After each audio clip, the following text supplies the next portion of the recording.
तहत यही सारी इमेजेज इकट्ठी करके एक सिस्टम को दी जाएंगी। इसी को प्रज्ञा सैटेलाइट सिस्टम कहते हैं।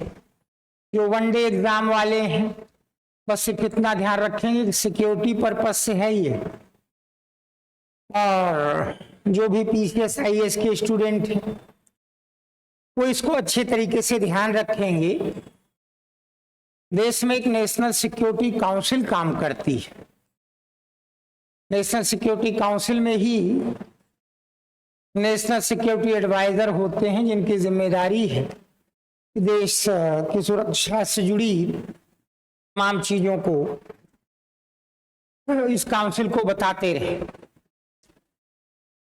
लेकिन इसकी जो संरचना है, 3 और संस्थाएं इसमें इसको मदद देती हैं। 3 और संस्थाएं, एक में देश भर के तमाम विद्वान लोग रहते हैं, इसको बोलते हैं नेशनल सिक्योरिटी एडवाइजरी बोर्ड। ये इसको तमाम प्रकार की सूचना देती रहती है, अब आप ये कर लीजिए, अब आप वो कर लीजिए। अरुणाचल प्रदेश में बॉर्डर के नजदीक सड़कें बनाना जरूरी है। हमारा सैनिक 50 किलो का बोझ लेकर 50 किलोमीटर तक पैदल जाके क्या लड़ेगा बताइए। इस पे ध्यान दिया भी गया है। चाइना के बॉर्डर के पैरेलल एक सड़क हमने बनाई भी, जैसे कि ऊंचाई वाले स्थानों पर हम लोग बहुत वजनी टैंक नहीं पहुंचा सकते, तो फिर हमने हल्का टैंक जो है नेशनल सिक्योरिटी एडवाइजरी बोर्ड की ही राय पे बनाया, जो रावर टैंक कहते हैं। ये हेलीकॉप्टर से देश के किसी भी स्थान पे पहुंचाया जा सकता है। तो नेशनल सिक्योरिटी काउंसिल, इसमें भारत के प्रधानमंत्री, गृह, वित्त, विदेश और रक्षा मंत्री और नेशनल सिक्योरिटी एडवाइजर होते हैं। इनको 3 और संस्थाएं, सबऑर्डिनेट इंस्टीट्यूशंस, कुछ न कुछ रिपोर्ट देती रहती है। इन्हीं में एक इंस्टीट्यूशन है, देश भर में जितनी इंटेलिजेंस से जुड़ी संस्थाएं हैं वो सब भी इन्हीं को सारी रिपोर्ट देती है।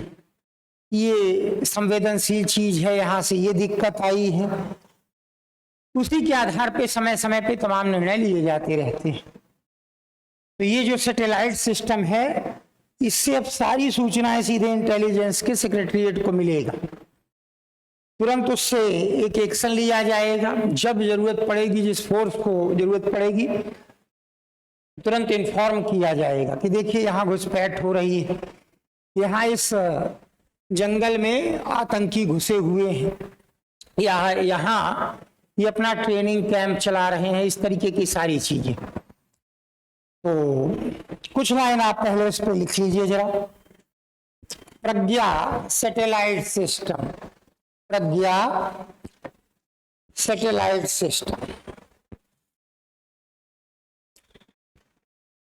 यह वास्तव में सैटेलाइट पर आधारित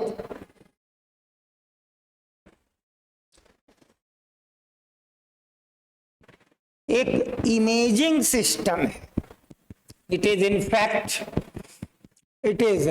fact an imaging system based on satellites,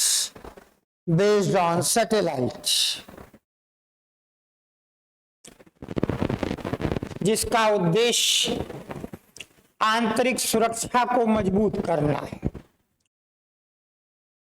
Its object is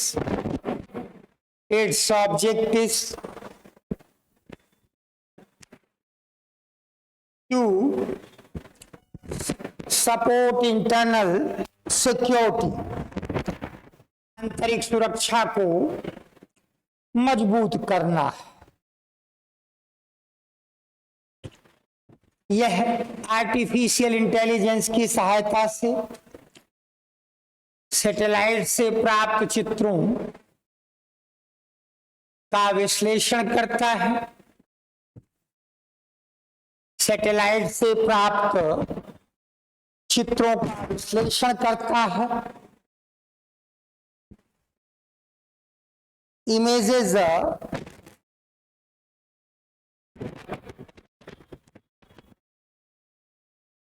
obtained through satellite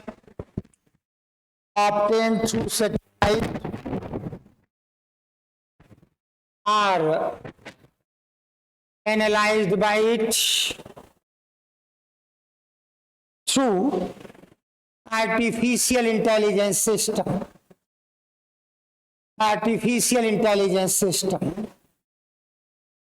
line बदलते रहिएगा। इसे डीआरडीओ की एक लेबोरेटरी केयर ने विकसित किया है, CAIR। It is developed by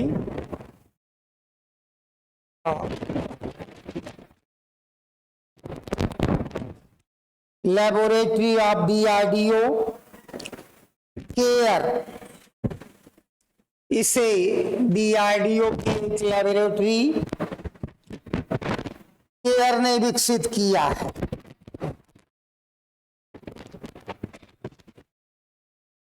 it is developed by a laboratory of DRDO care. Full form लिख लीजिए, centre for artificial intelligence and robotics. Centre for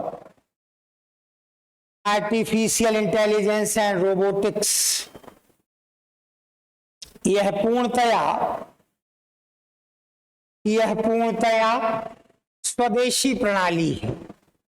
it is completely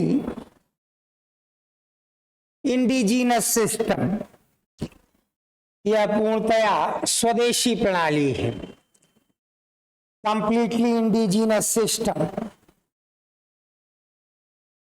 इसके द्वारा पुलिस, अर्धसैन्य बल और खुफिया एजेंसियों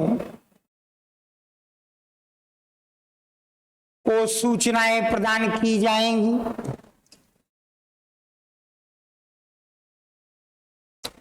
police, paramilitary force and intelligence services would be informed through it, तथा यह गृह मंत्रालय की देखरेख में कार्य करेगा। and it would work in supervision of Home Ministry,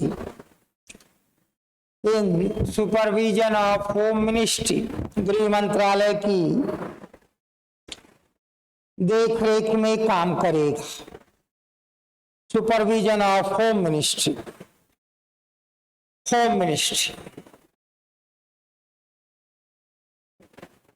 इससे घुसपैठ,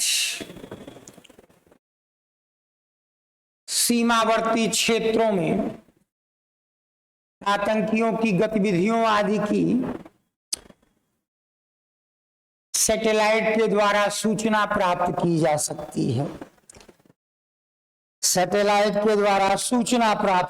सकती है। सूचना प्राप्त की जा सकती है। Intruder activities,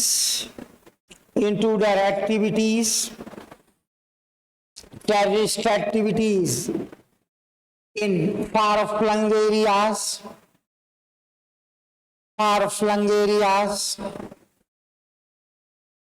may be acknowledged through satellite.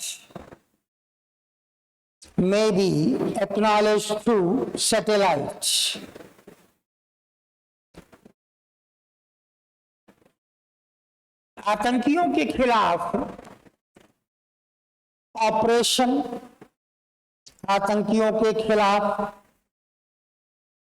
Operation इसकी सहायता से बेहतर तरीके से संचालित किया जा सकता है। टेररिस्ट ऑपरेशंस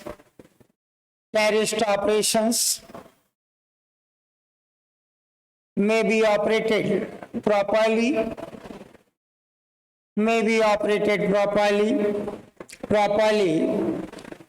through it बेहतर तरीके से संचालित किया जा सकता है।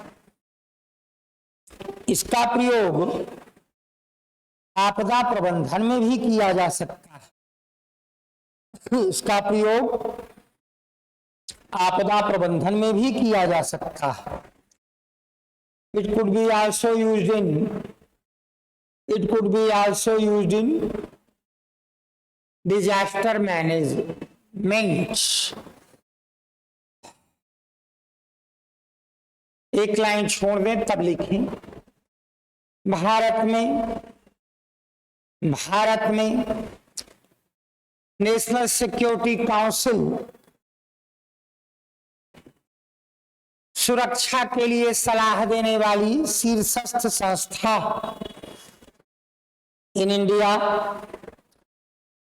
National security council is the apex institution for security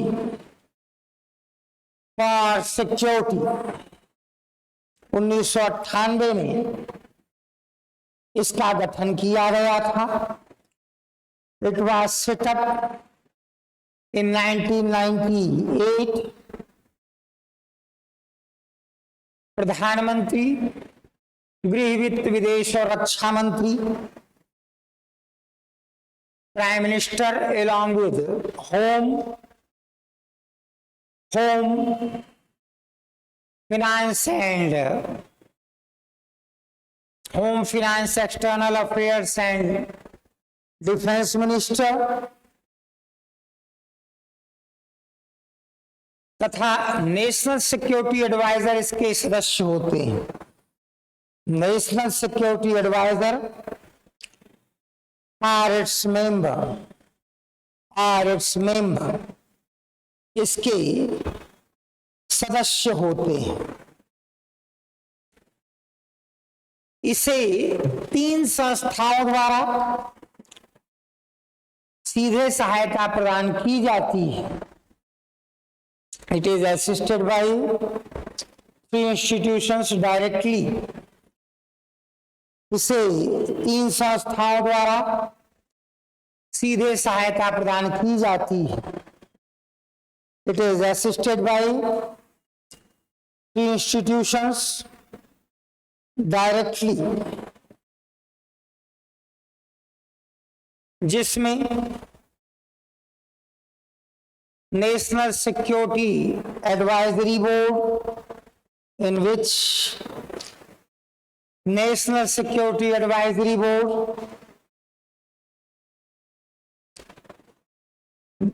रक्षा क्षेत्र से जुड़े विशेषज्ञों की संस्था है।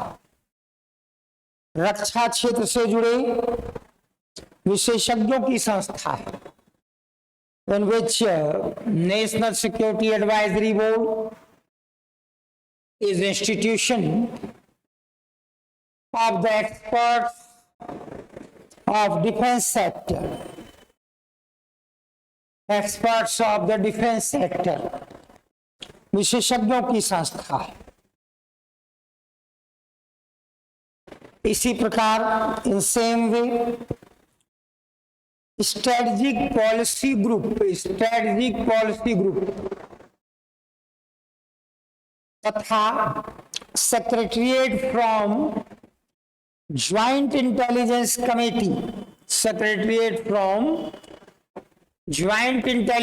कमेटी भी इसको सहायता प्रदान करती है। Strategic policy group as well secretariat from joint intelligence committee also assisted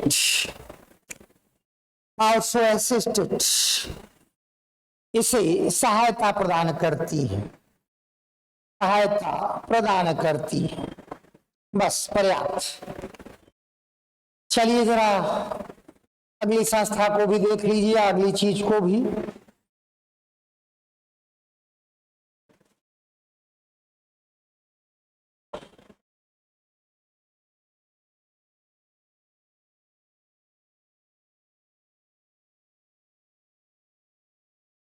एक पहले हल्की फुल्की चीज लिख लें, ये कुछ ही महीने के लिए इम्पोर्टेंट होती हैं, क्योंकि इतनी मात्रा में आजकल ये क्रिकेट के पता नहीं कौन कौन से कप रोज करवाते हैं कि इनका कोई महत्व रह नहीं जाएगा।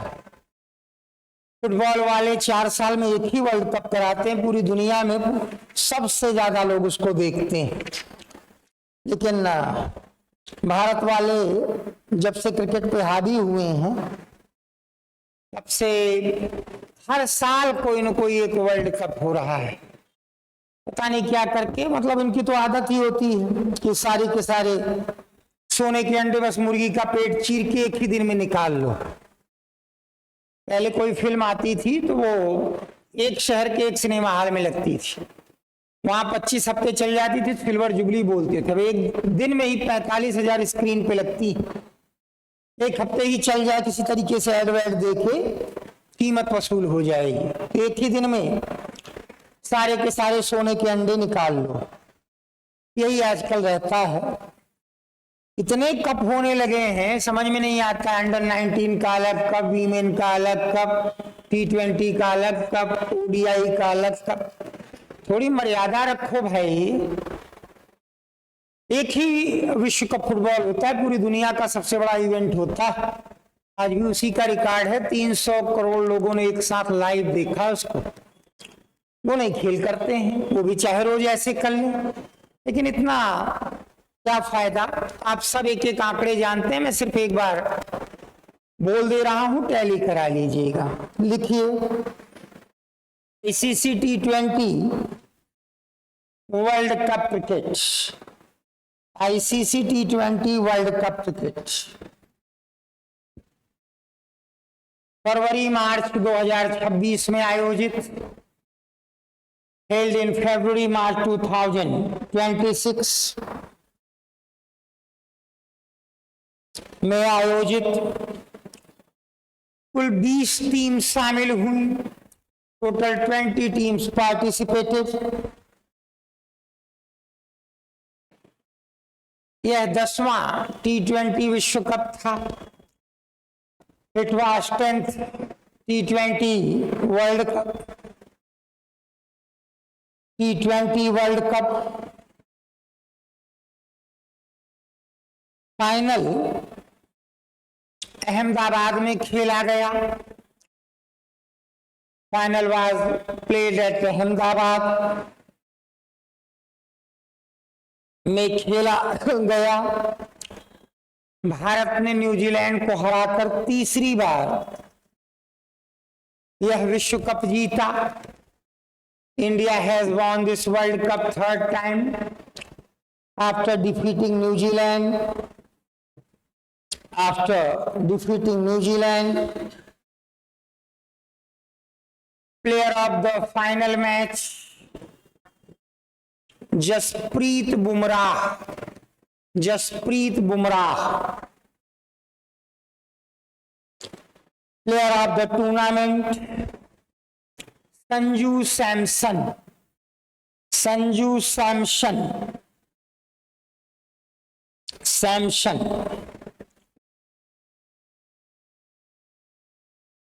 सर्वाधिक run, highest runs were scored by Sahibzada Farhan, bracket में पाकिस्तान। साहिबजादा फरहान। सर्वाधिक wicket, highest wicket takers Jasprit Bumrah और वरुण चक्रवर्ती, दोनों 14-14 विकेट। जसप्रीत बुमराह एंड वरुण चक्रवर्ती। वरुण चक्रवर्ती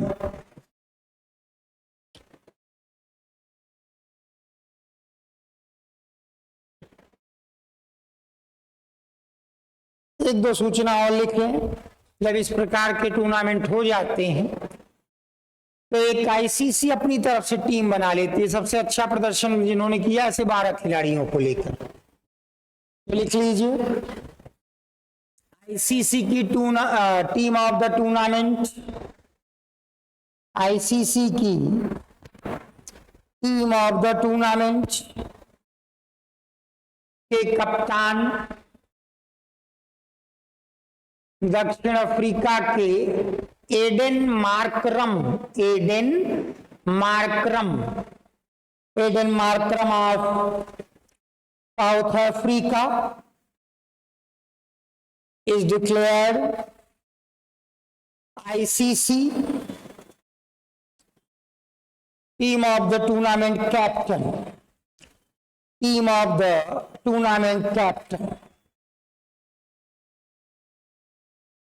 आपको बताया था कि हमने 2 देशों से चीते प्राप्त किए थे और प्रयोग सफल ही रहा। शुरुआती दौर में लग रहा था कि शायद भारत में ये लोग सस्टेन न कर पाए, खत्म हो जाएंगे, लेकिन अब ठीक ठाक स्थिति है। लगभग 2/3 बच्चे जो इनके जन्मे वो कब जिंदा है, 2/3, तो ये ठीक ठाक रेट माना जाता है। तो हमने एक तीसरे देश से भी चीता प्राप्त किया है और वही मध्य प्रदेश के कूनो नेशनल पार्क में इनको रखा गया है। ये सूचनाएं थोड़ी इंपॉर्टेंट होती हैं तो लिख लीजिए जरा, लिखें। बोत्सवाना से भारत ने फरवरी 2026 में 9 चीते प्राप्त किए। 9 cheetah were imported by India from Botswana in February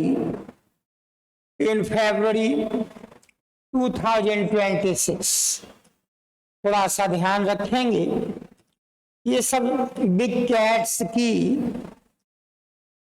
कुछ प्रजातियों में एक है। सन 47 में भारत में चीते खत्म हो गए थे। बिग कैट्स की तमाम नस्लें होती हैं, उनको आप ध्यान रखिएगा। बिग कैट्स की इस पर जब आप ज्योग्राफी पढ़ते हैं तो बड़ा डिटेल में पढ़ाया जाता है। बिग कैट्स की आकार की दृष्टि से सबसे बड़ी नस्ल टाइगर होती है, सबसे ज्यादा बड़ा साइज इसी का होता है। ताकतवर भी संभवतः सबसे ज्यादा यही होता है, अकेले रहता है। जहां टाइगर पाए जाते वहां लॉयन नहीं पाए जाते हैं। गुजरात में भारत का कोई टाइगर रिजर्व नहीं है, गुजरात में लॉयन पाए जाते। इसी को पुराने जमाने में बबर शेर और इसको शेर बोलते थे। पुराने जमाने में बबर शेर था और ये शेर था। जो शेर के गुण बताए जाते हैं ना, शेर अकेले आता है और फलनवा झुंड में आते हैं, सुना होगा फिल्मों में, आप लोगों की सब पसंदीदा फिल्में हैं ये सब।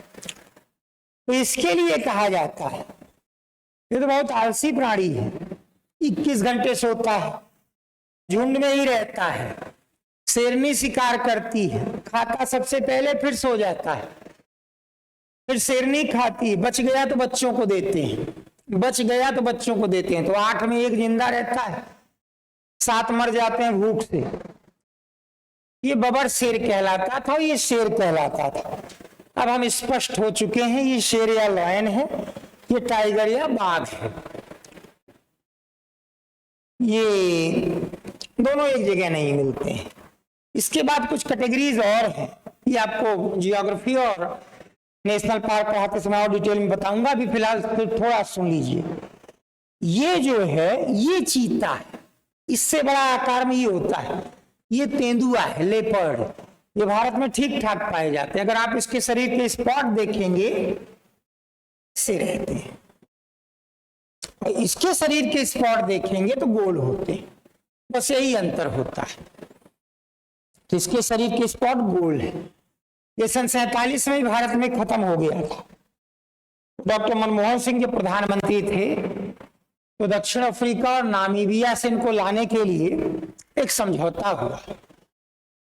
संयुक्त राष्ट्र संघ की कौन सी संस्था ये सारे काम देखती है? यूएनईपी।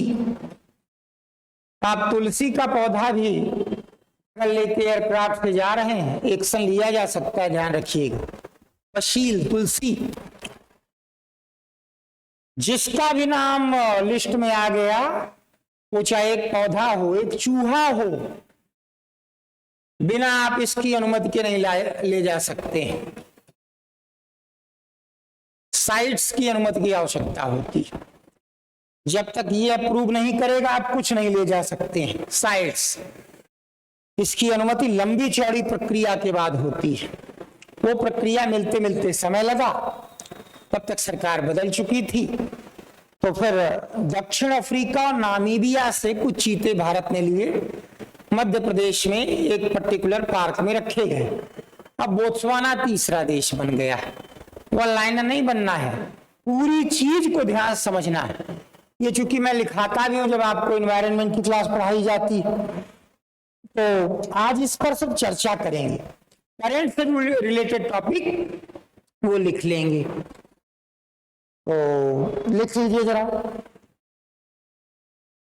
फरवरी 2026 में भारत ने बोत्सवाना से 9 चीते प्राप्त किए।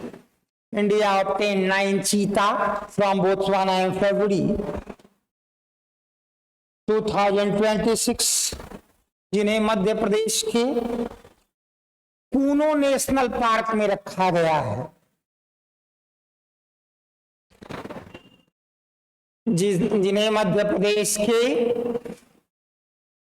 पूनो नेशनल पार्क में रखा गया है। ये जहां है पार्क, उस जिले का नाम श्योपुर है, ध्यान रखिएगा। ब्रैकेट में लिख लीजिए, श्योपुर डिस्ट्रिक्ट रखा गया है। इसके पूर्व बिफोर इट नामीबिया और दक्षिण अफ्रीका से चीते लाए गए थे। नामीबिया और दक्षिण अफ्रीका से चीते लाए गए थे। Before it cheetah were imported from Namibia and South Africa. Namibia and south Africa से चीते लाए गए थे।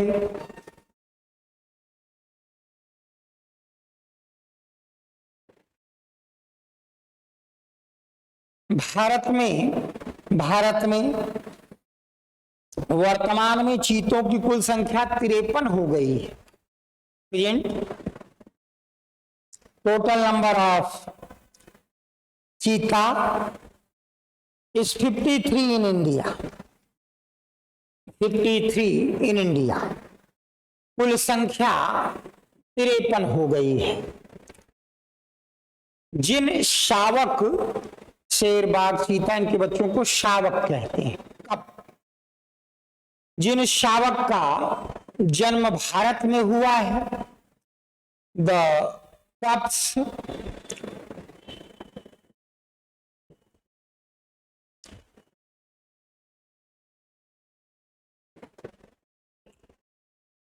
which are born in India, उनमें से 70% से अधिक जीवित रहने में सफल हुए हैं। More than 70%, more than 70% have been successful to sustain, have been successful to sustain. अगली चीज भी उतनी इंपॉर्टेंट है, हेडिंग डालिए, national geo heritage site. National geo heritage site, देखिए जहां हम आप रहते हैं ना, ये इलाका नया बना हुआ है। ये भारत का नया बना इलाका है, पंजाब से लेकर बंगाल तक। आप जहां रहते हैं यहाँ 900 मीटर गहरे गड्ढे थे। ये तो कहिए गंगा सिंधु ब्रह्मपुत्र के सिल्ट से धीरे धीरे ये मैदान बन गया। इसलिए यहाँ कोई बहुत मजबूत चट्टानें भी आपको नहीं मिलेंगी, और उसी प्रकार से कोई बहुत ज्यादा नेचर की दृष्टि से इंपॉर्टेंट चीज नहीं मिलती। नॉर्थ ईस्ट में ये आसानी से मिल जाती हैं और पूरा पेनिनसुला प्रायद्वीपीय भारत तो मशहूर ही है इन चीजों के लिए। ये नेशनल जियो हेरिटेज साइट कोई एक दो नहीं है, पूरे भारत में 70 है, 70। लेकिन पहली बार उत्तर प्रदेश की भी किसी स्थान को नेशनल जियो हेरिटेज साइट घोषित किया गया और वो जगह ऐतिहासिक रूप से अपने आप बहुत महत्वपूर्ण है। ये कालिंजर का किला है, बांदा जिले में पड़ता है। भारत में आज जितने किले हैं उनमें सबसे पुराना इसी को माना जाता है, कालिंजर का ये किला, क्योंकि इसके पहले का कोई किला सुरक्षित दशा में नहीं है।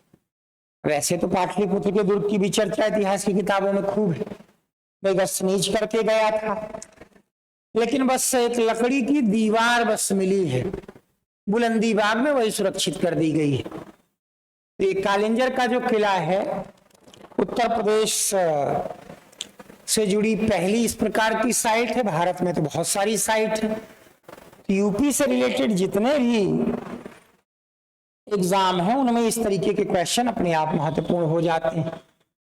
पीसीएस से लेते हुए यूपी से रिलेटेड जो भी एग्जाम है लिख लीजिए जरा।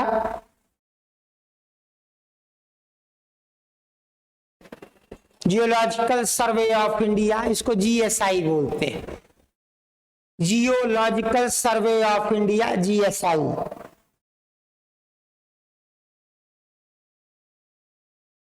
ने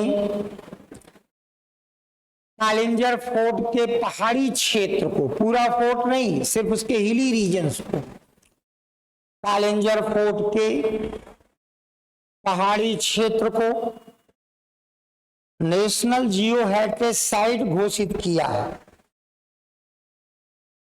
नेशनल जियो हेरिटेज साइट घोषित किया है। Hilly regions of Kalinjar fort is declared national geo heritage site, national geo heritage site घोषित किया है। यह उत्तर प्रदेश में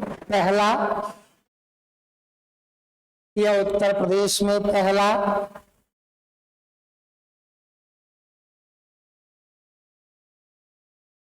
जियो हेरिटेज साइट है। It is very first geo heritage site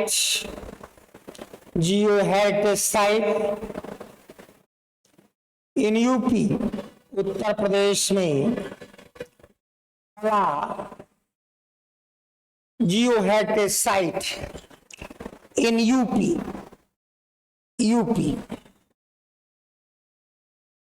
Kalinjar fort की यह पहाड़ी क्षेत्र 200 करोड़ से 250 करोड़ वर्ष पुरानी, 200 करोड़ से 250 करोड़ वर्ष पुरानी चट्टानों पर स्थित है,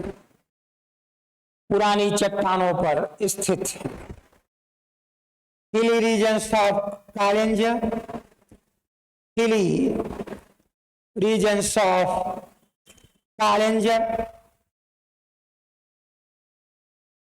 are located on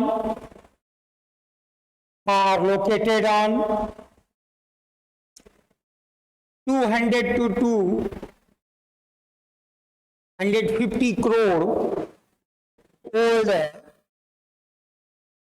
rocks पर स्थित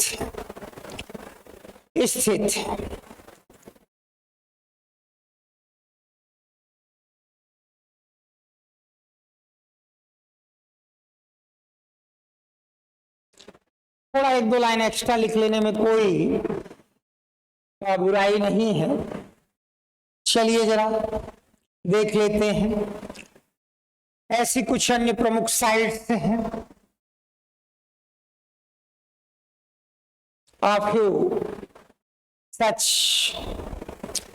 same sites are तिरुमाला, जहां तिरुपति बालाजी का मंदिर है, तिरुमाला,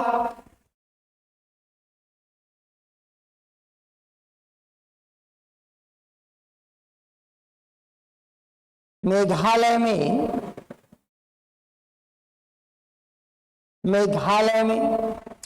भाव मलुह केव, मेघालय में गुफाओं के ऐसे ऐसे समूह हैं जहां 150-150 गुफाएं एक साथ पाई जाती हैं। और ये आपको तो मालूम ही होगा कि मेघालय की जो है वो ये जो गुफाएं हैं ये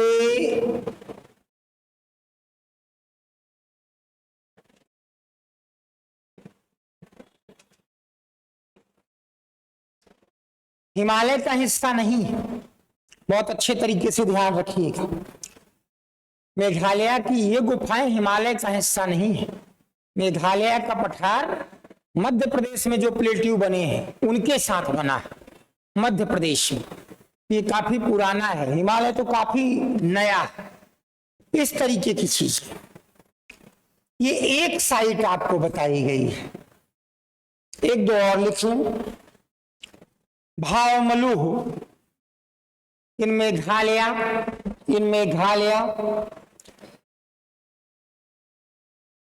केरल में सेंट मैरी द्वीप समूह आदि, सेंट मैरी आइलैंड्स इन केरला एटसेट्रा आदि।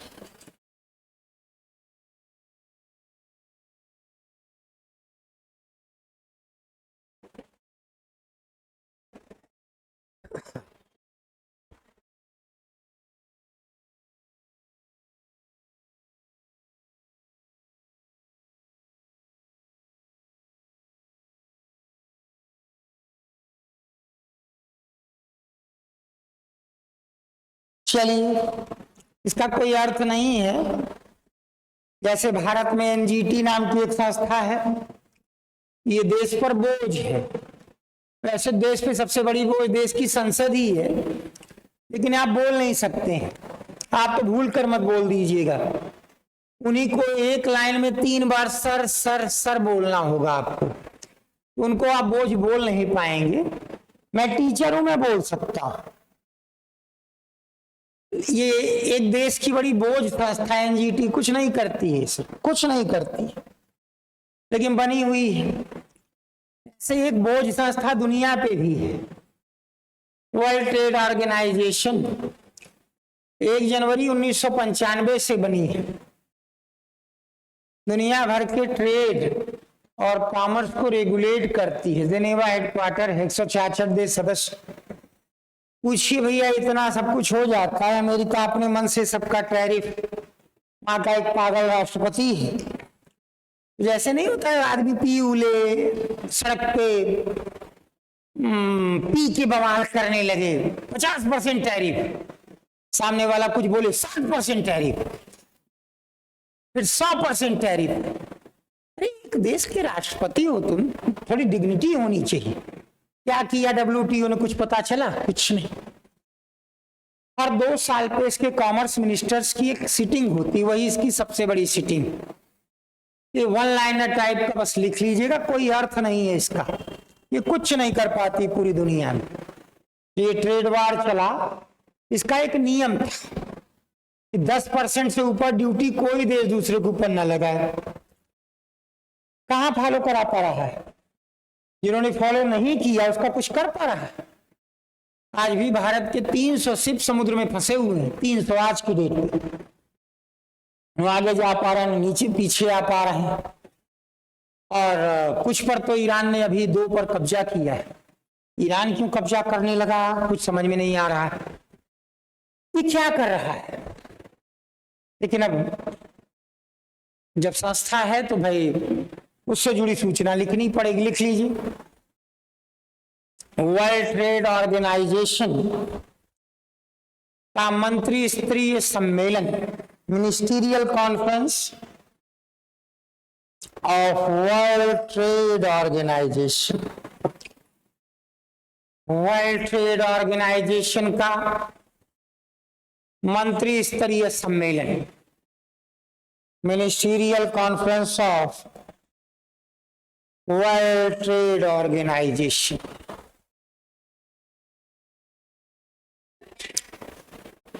इस सम्मेलन में सदस्य देशों के कॉमर्स मिनिस्टर, वाणिज्य मंत्री भाग लेते हैं। इस सम्मेलन में सदस्य देशों के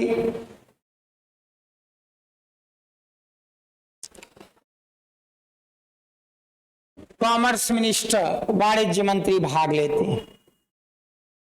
in this conference, commerce minister of member countries participate। ऐसा 14वां सम्मेलन, 14th such कॉन्फ्रेंस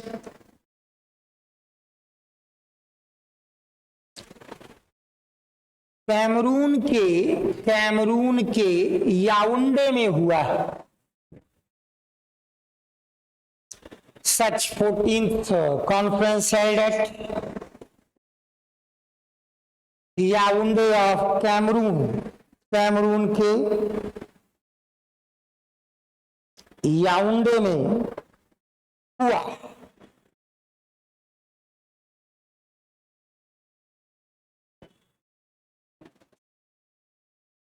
WTO में कुल 166 सदस्य देश। There are 166 member country in WTO। 166 सदस्य देश, 166 member country in WTO। क्या चर्चा करना कि इस पे सब्सिडी पे चर्चा हुई और ये चर्चा हुई, इसका कोई अर्थ नहीं है। सरकारी खर्चे से टूर करने के बहाने होते हैं, सरकारी खर्चे से जाके टूर करके चले आओ, इसका कोई अर्थ नहीं है। लेकिन ये सब मत लिखिएगा, पर्याप्त है इतना। हेडिंग डालिए, वज्र प्रहार 2026, वज्र प्रहार 2026, वज्र प्रहार 2026। भारत और यूएसए का एक ज्वाइंट एक्सरसाइज, एक साल उसके यहाँ होता है, एक साल हमारे यहाँ होता है। लिख लीजिए जरा, यह है भारत और यूएसए का संयुक्त सैन्य अभ्यास। It is the joint military exercise of India and USA, India and USA संयुक्त सैन्य अभ्यास, जो हिमाचल प्रदेश के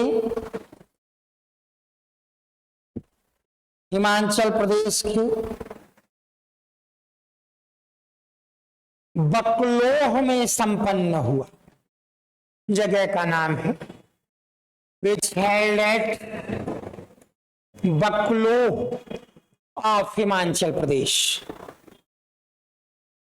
में संपन्न हुआ।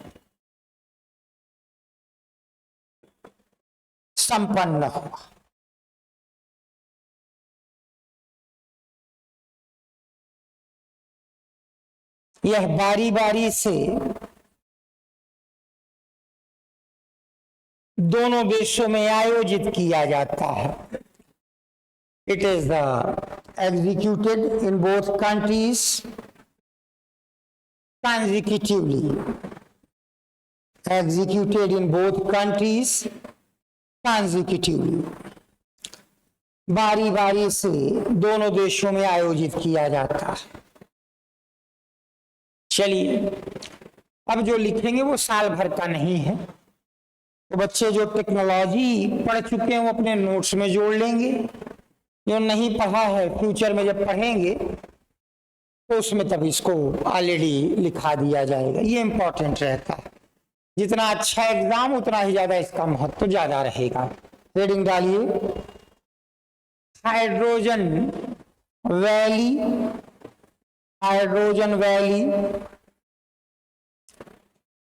Innovation cluster, hydrogen valley innovation cluster, hydrogen valley innovation cluster. पहले समझ लीजिए, इस समय देश नेशनल हाइड्रोजन मिशन चला रहा है। अभी तो फिलहाल हमारे पास दो ही तरीके हैं हाइड्रोजन प्राप्त करने के।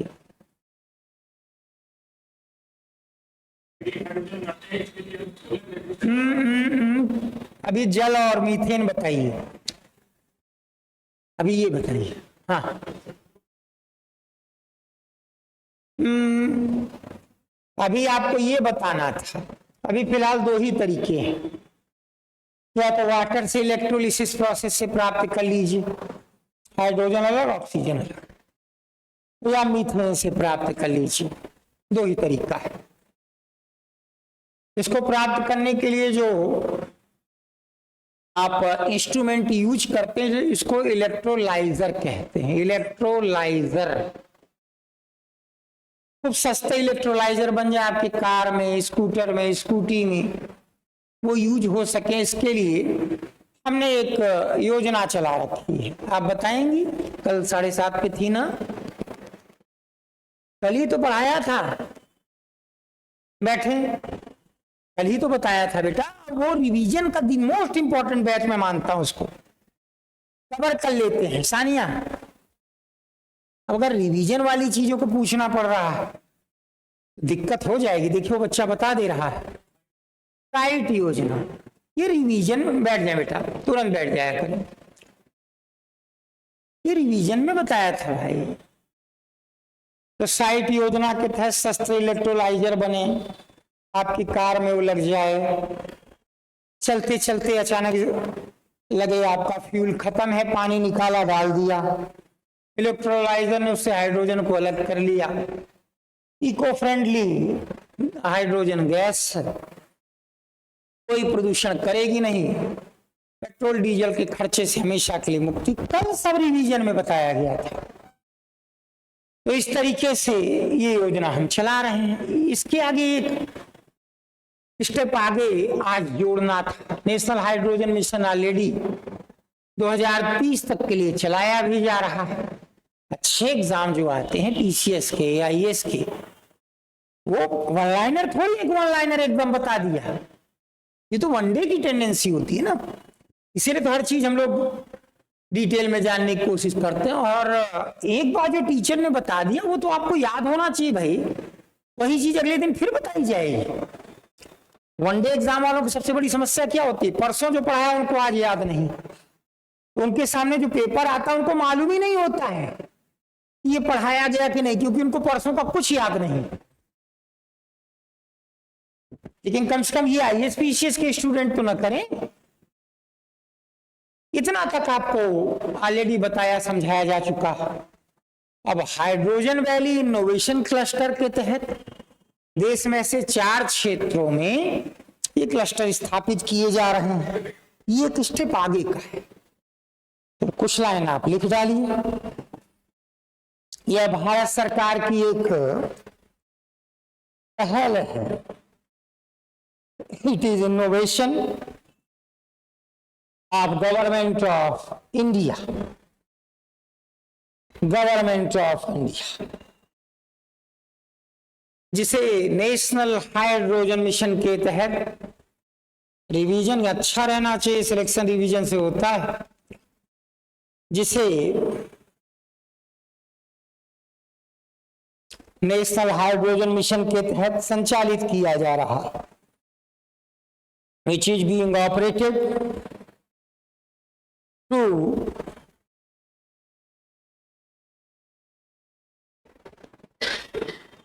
नेशनल हाइड्रोजन मिशन ब्रैकेट में 2023 से 30,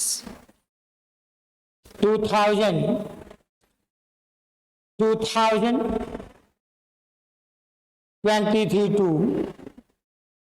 30 यहां हाइड्रोजन के उपयोग या उत्पादन से लेकर उपयोग की पूरी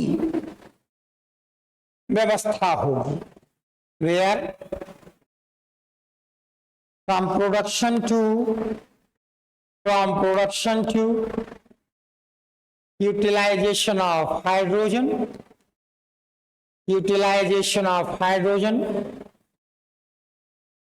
would be completely managed। पूरी व्यवस्था होगी। ये क्लस्टर है Jodhpur hydrogen valley. These clusters are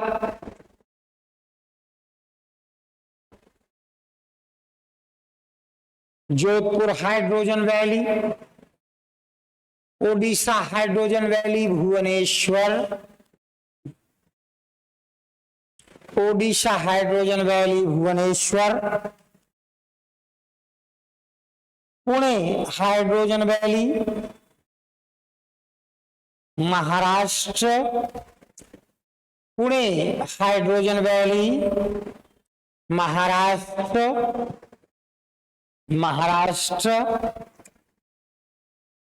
Pune hydrogen valley Maharashtra, Kerala hydrogen valley, Kerala hydrogen valley. इन क्लस्टर्स के विकास में निजी क्षेत्र का भी सहयोग लिया जा रहा है। इन क्लस्टर्स के विकास में निजी क्षेत्र का भी सहयोग लिया जा रहा है। इवन प्राइवेट सेक्टर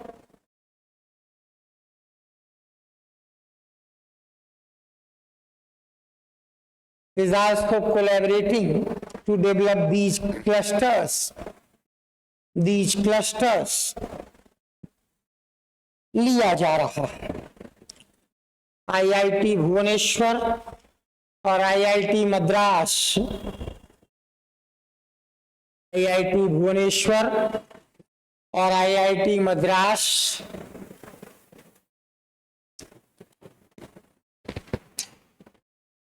इसके लिए नोडल एजेंसी है जिसके द्वारा सारा काम किया जाता है।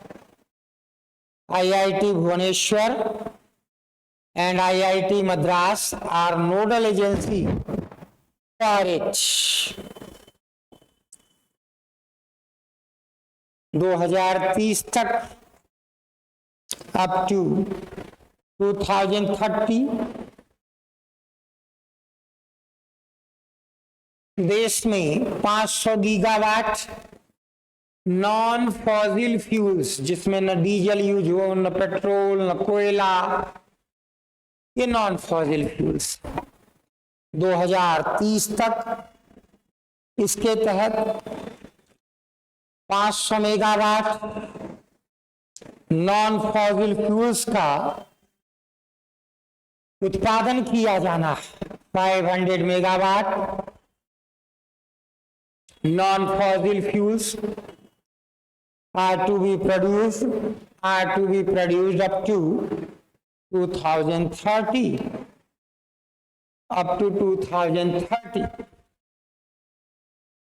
इस योजना पर कुल 485 करोड़ रुपए का इन्वेस्टमेंट या निवेश किया जाना है। 485 crore rupees are to be invested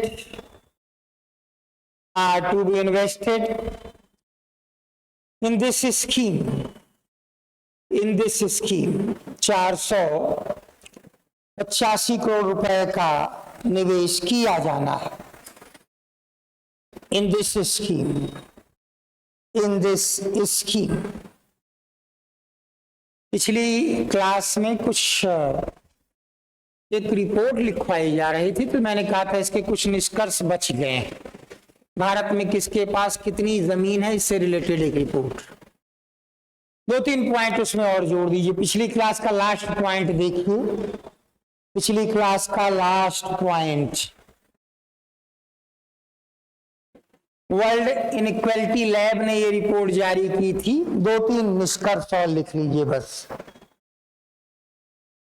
कुछ निष्कर्ष इसके और हैं, लिखें।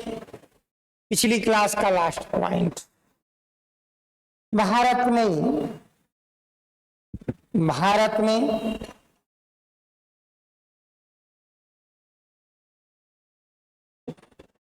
46% परिवार भूमिहीन है। 46% फैमिलीज आर लैंडलेस।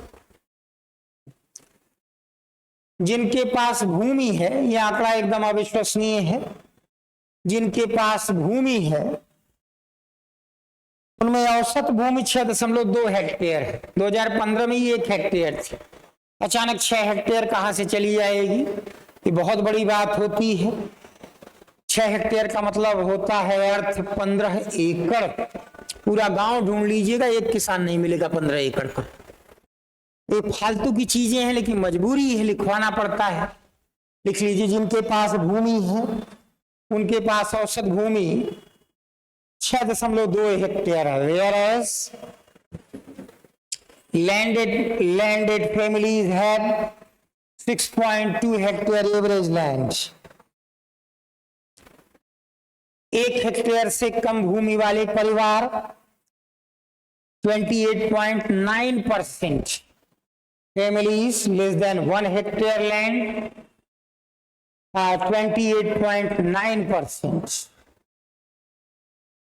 1 से 2 हेक्टेयर वाले परिवार 48.6%।